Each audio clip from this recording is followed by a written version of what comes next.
بسم الله. السلام عليكم ورحمة الله وبركاته.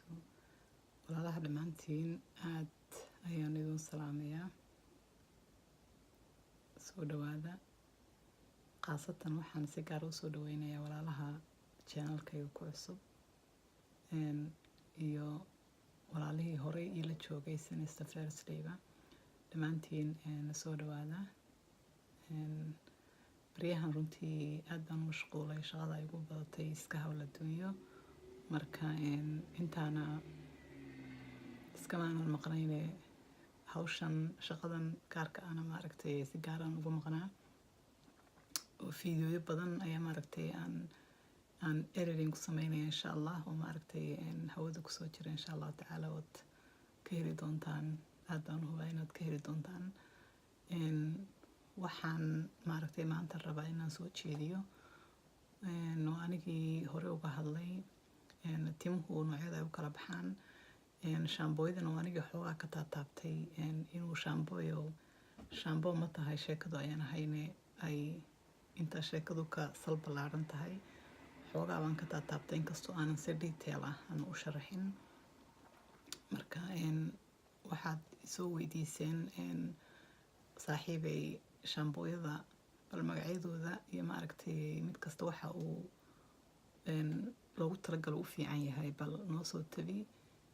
marka waxaan idin soo jeedinayaa shaambooyadu sida ay inta ay yihiin. runtii waxaan laga yaabaa inaad ka yaabtaan maaragtay markaan idin sheego shaambooyadu inta nooc ay yihiin, laakiin waxaa weeye macno male, waa wax walba dee waa la iska bartaa moogti. runtii shaambooyadu waxay u kala baxaan 9 nooc ayay u kala baxaan. mid walibana shaqo gaara ayuu dabcan u qabtaa.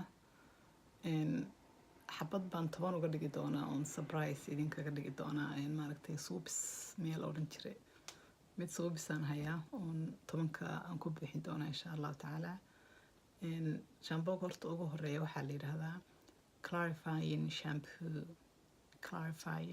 shampoo. shampoogaasi waa shampoo aada strong ah oo maaragtay dadka loogu talagalay swimmerska, dadka dabaasha, dadka always maaragtay product badan oo kala duwan tintooda mariya. yacni waa shampoo deep cleaning ah oo aada strong ah oo maaragtay quwad leh. tinta wixii loo baahanaa iyo waxaan loo baahnaynba waa shampoo ka dhaqaya. marka saa darteed markasta ma isticmaali karaysid. weygii waxaan odhan karayaa 1 mar ama 2 jeer oo kale yacni waa okay. marka aad shaamboogaas aad isticmaashidna condition waa inaad ka dambeysiisid wanaagsan si tintu ay maaragtay tintu ay dee usoo noqoto, maadaama uu shaamboo adag yahay, qalafsan. shaamboogaas shaambooga ku xiga waxaa weeyaan waa shaamboo la yidhaahdo gelatin. waa shaamboo similar ku ah, waxaan oran karaa waa labadan shaamboo waa 2 mataana ah. saasoo kale ayuu isna uu strong u yahay, quwad u leeyahay, oo tinta waxa wanaagsan iyo waxa xunba uu ka saaraya. labadan shaamboo waa shaamboo iyo deep cleaning ah maaragtay. markaas kii hore unbuu lamid yahay. weygii 1 jeer 2 jeer ugu badnaan. mararka kale waxaad isticmaali karaysaa shaambooyada kale caadiga ah ayaad isticmaali karaysaa. marka labadan shaamboo waa 2 shaamboo oo mataana ah. ka saddexaad waxa weeyaan waa sulfate free. sulfate waxaa la yidhaahdaa chemical lagu daro maaragtay shaambooyada, maaragtay conditionada, yacni productiga qaar waa chemical lagu daro oo sulfate la yidhaaho. marka shaamboogani chemicalkaas ma lahan. waa shaamboo maaragtay saafi ah oo maaragtay aad gentle u ah. kaas waxaa kusoo guda xiga kii afraad oo waxaa la yidhaahdaa no poo shampoo. isna waa shaamboo runtii gentle ah oo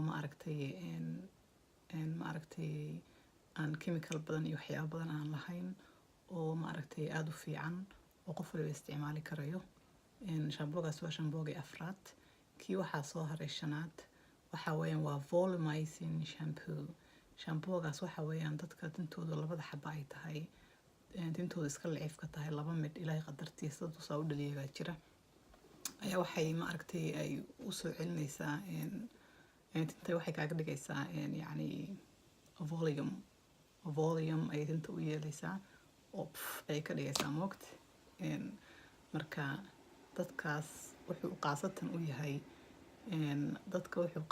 u yahay tintooda labada mid ay tahay saan sheegayba kii waxaa inoo soo socda lixaad waxaa la yidhaahdaa neutralizing shampoo shampoogaasi wuxuu qaas u yahay dadka jilicsada isticmaala dadka maaragtay hiidka tintooda aadka u isticmaala sida hadday fooniyo noqoto sida hadday noqoto flat iron kaawiyadan yacni straightka tinta looga dhigo waxaas oo dhan dadka aadka u isticmaala tintooda hiidka aadka u isticmaala ayaa shamboogani u fiican yahay iyo dadka maaragtay jilicsada isticmaala ayuu xoogaa tinta u protect garaynayaa maadaama tintu chemical strong ah iyo heat badan tinta loo isticmaalo kaasi waa kii waxaan u malaynayaa lixaad kii toddobaad baa soo haray keratin ayaa la yidhaahdaa waa shampoo protein leh tinteena marka aynu shambooyo iyo productyo waxyaabo kala duwan aynu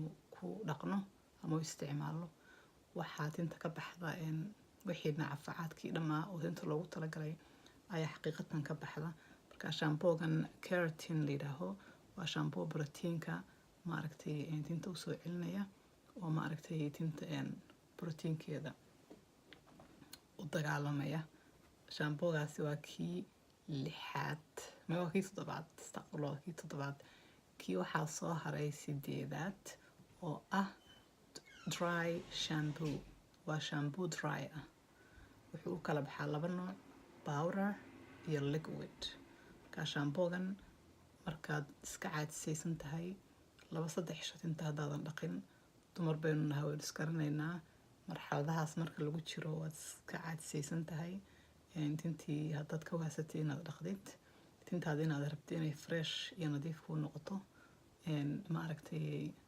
dry shampoogaas ayaad ama isticmaalaysaa powderkii waa dee powder iska cad intaad qaadataa tintiisa aad u marisid ayaad u daynaysaa oo iska baaba'aysaa hadduu liquid yahayna ama spray wuxuu yahayba intaas ugu waxaysid ayaad saa dhahaysaa waad iska daynaysaa dhag kama dhaqaysid waa adigoo soo dhaqay ka mid tahay tintaadii waa fresh ku noqotay wixii greasy oily ay naturally ay tintu samaysana way ka dry shampooga ka dhaqaya waxaa kaas inoogu xiga hadduu allaba qadarkeeda leeyahay saaloon baa tagtay kaasi waa kii 8aad kii 9aad baa deeran galayaa shampoo waxaa tagtay saaloon baa tagtay waxaa soo marsatay highlight qatar ah kaale arag ama color qataraad soo marsatay gurigaagii baad timid gabaree maxaad intii ku samaynaysaa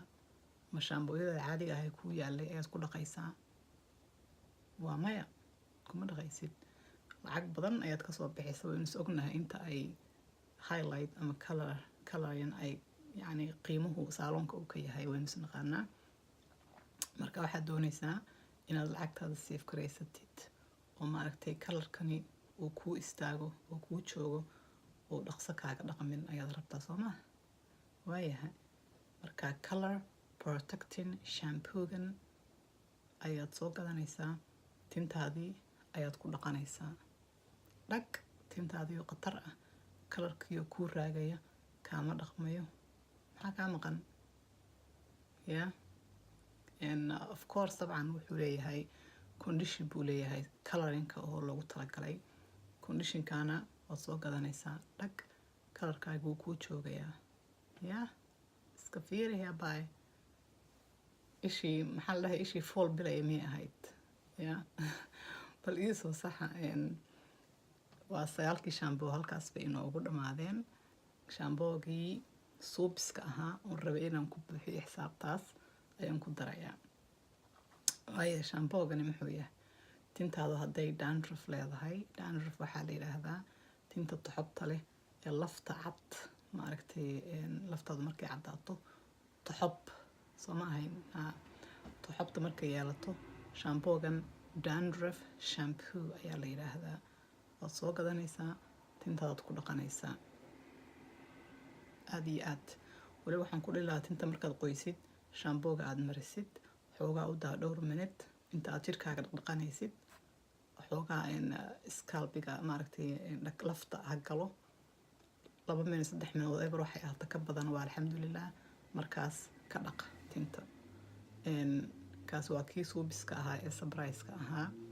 xaqiiqatan clarifying shampooga iyo gelatin shampooga labaduba waa maadaama shampoo strong yihiin lafta way ka saari karayaan xubta iyo waxyaabahaas. laakiin anigu ahaa si qaasatan waxaan idinkula talinayaa dandruff shampooga looba design gareeyay in xubta uu daryeelo, inaad isaga si qaasa aad laftaada ugu isticmaashid. maxaa idin harehe shaambooyadii waan idin dhameeyay, halkaas way ku eg tahay. waxaan rajeynayaa inaad fiidiyoyadan aad ka heshaan. ma aragtay fadlan walaalihiin la sheer gareeya, ma aragtay sii gudbiya. aad iyo aad baan idinkaga mahadinayaa sida aad ila socotaan, sida aad ii daawataan, sida ma aragtay aan adigu soo gudbisaan dalabaadkiina. runtii anigu intaan idin soo juus garayn lahaa, anigu waxaa iga farxad badan igana wanaagsan inaan baahidiina ogaado, wixii aad danaynaysaan, wixii aad ma aragtay aad rabtid inaan yacni faa'iido oon idin soo gudbiyo ayaa aniga aad aan ugu farxaa. runtii aad bay ma aragtay aan ugu farxaa markaan dalabaadkiina arko. fiidiyoyo badan ayaa soo socda, dalabaadku wuu iska dambeeyaa. ma aragtay sida u kala horreeyaan usoo kala hormariyaa runtii. marka fiidiyoodaas xoogaa waan habaynayaa. waxaynu ku kulmi doonaa fiidiyooga ku xiga hadduu ilaahay yidhaahdo. asxaabta qaaliga ah, walaalahay sharaf iyo cise ayaad mudan tihiin.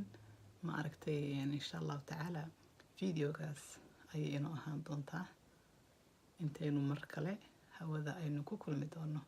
waxaan idinkaga tegayaa sidii caadadu ahayd. assalaamu calaykum waraxmatullaahi wabarakaatuhu.